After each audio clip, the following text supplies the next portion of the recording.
बड़े भाग्य मानुष तन पावा। एक महात्मा बोला ठीक है, मानुष तन तो पा लिया, पर दूसरी बार तुलसी बाबा ने लिख दिया कि बड़े भाग्य पाइए सत्संगा। समझ रहे हैं? सत्संगा आम का वृक्ष हो, नर्मदा मैया का किनारा हो, यज्ञ नारायण बड़े भाग पाइए सत्संगा। तीसरे बाबा ने कहा भी नहीं बना। क्यों? तुलसी बाबा से कहा फिर से लिखिए। बोले क्या? बोले बड़े भाग्य और आवही जासो। बड़ा भाग तब मानना चाहिए जब भगवान की कथा हमारे जीवन में समाहित हो जाए। सुतदारा और लक्ष्मी, तीन चीजें कोई भी प्राप्त कर सकता है। कोई भी। सुत मने बेटा, दारा मने पत्नी, लक्ष्मी मने धन।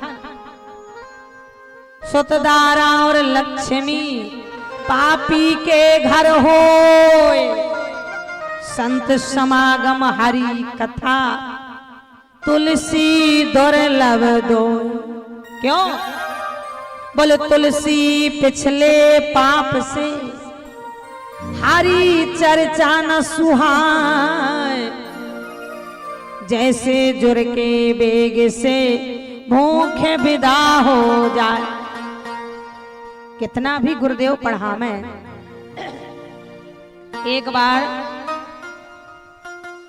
जो ये बाजीगर होते हैं ना, नाचने गाने वाले, एक महात्मा जी के आश्रम में पहुंचे। महात्मा जी ने उसे खूब पढ़ाया, खूब लिखाया।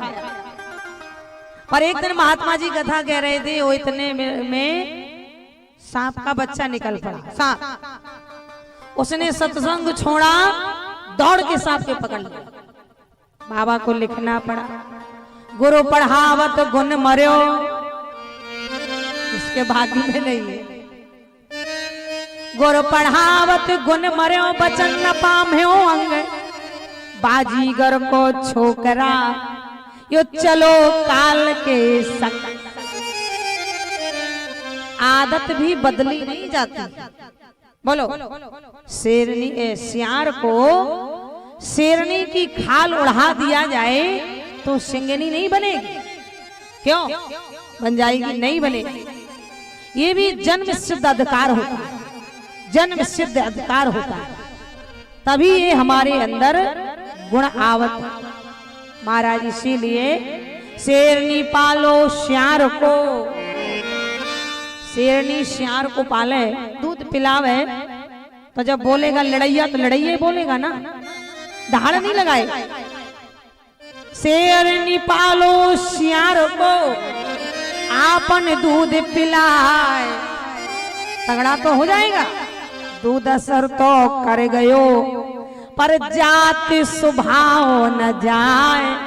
जाति स्वभाव न जाए। इसीलिए प्रथम भगति संतन कर संगा, दूसर रति मम कथा प्रसंगा। गुरपद पंकज सेवा, तीसर भगति अमान। चौथ भगत मम गुण गण है, करहि कपट तजगान।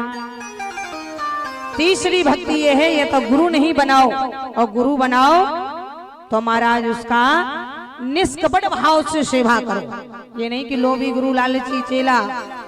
लोभी गुरु लालची चेला नरक में हो बैठे ले ढेला। गुरु जी तुम, चेला जी तुम। महाराज इसीलिए चौथ भगत मम गुण गण है, विश्वासम फलम दाय। कोई भी मंत्र हो, फुरे मंत्र जब करे दुराव, तो महाराज चौथ भगत मम गुण गण है, करहि कपट तजगान। पंचम भजन सुवेद प्रकाश। पंचम भजन सुवेद प्रकाश।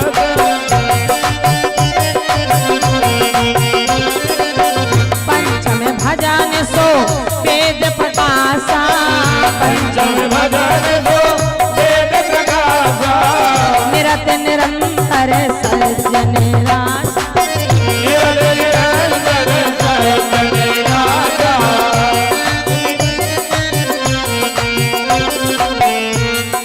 सबरी पांचवी भक्ति मेरी ये है, पंचम भजन सुवेद प्रकाश।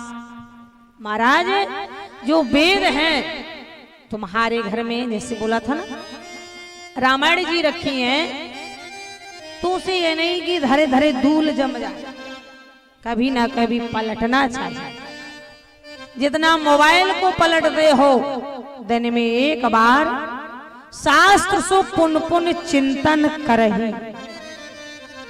तुम इसे छोड़ दोगे वो तुम्हें छोड़ दो।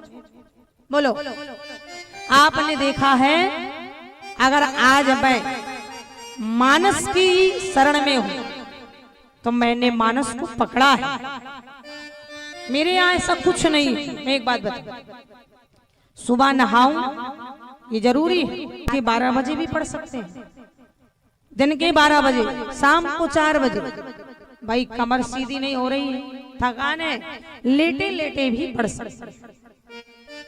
24 घंटा जब रहेगी, ट्रेन में चल रहे हैं, फालतू किसी से बात करने से अच्छा है अपना जो हमारा यंत्र है, हथियार है, जिसके द्वारा दाल रोटी चल रही है, परिवार चल रहा है, आप सबसे मिलना हो रहा है। जो जाकी शरण गए, ये तुलसी बाबा के दोहे। मछली को देखा आपने, जल के निकाल के, जल से निकाल के दूध के कुंड में डालोगे तो तड़पेगी, अमृत के कुंड में डाल लो तड़पेगी, और पानी में डाल दो। कभी कभी जब तेज धार चलती है ना, हाथी बह जाता है, और मछली हमेशा उल्टा चलती है। चलती कि नहीं बोलो? जो जाकी शरण गए ताह ताह की लाज, उल्टी धार जल मीन चढ़े बहे जाए गजरा। तो इसीलिए पंचम भजनो सुवेद प्रकाशा, इसका अध्ययन करो, बच्चों को पढ़ाओ। महाराज छठ दम शील विरत बहु कर्मा, छठवीं निरत निरंतर सज्जन धर्मा। छठ दम शील विरत बहु कर्मा, ये व्रत नहीं बाईरी मेरो, सोमवार को व्रत है, बुधवार को व्रत है, शुक्रवार को व्रत है। हम व्रत तो खूब कर रहे और झूठी बोल रहे, चुगली कर रहे, निंदा कर रहे, ये व्रत नहीं है। व्रत होता है आज से हम संकल्प लेते हैं झूठ नहीं बोलना। भीष्म बाबा ने व्रत लिया था ना, क्या लिया था? आजीवन व्रत कहते, और उसको उपास कहते हैं। जो आप लोग रहे भाई कहावत है बहुत, चुगली निंदा करो, झूठ बोलो, तो उपास करने से कोई फायदा नहीं, कोई फायदा नहीं। इसीलिए उप माने व्रत होता है, हास माने इंद्रियों का दमन होता है, लेकिन नहीं बोले छठ दम शील, शील भाव। कोई हमें कुछ भी कह दे, सुनना चाहिए। राम न मारे काऊ को, पापी नहीं आ राम। क्षमा करके तो देखो,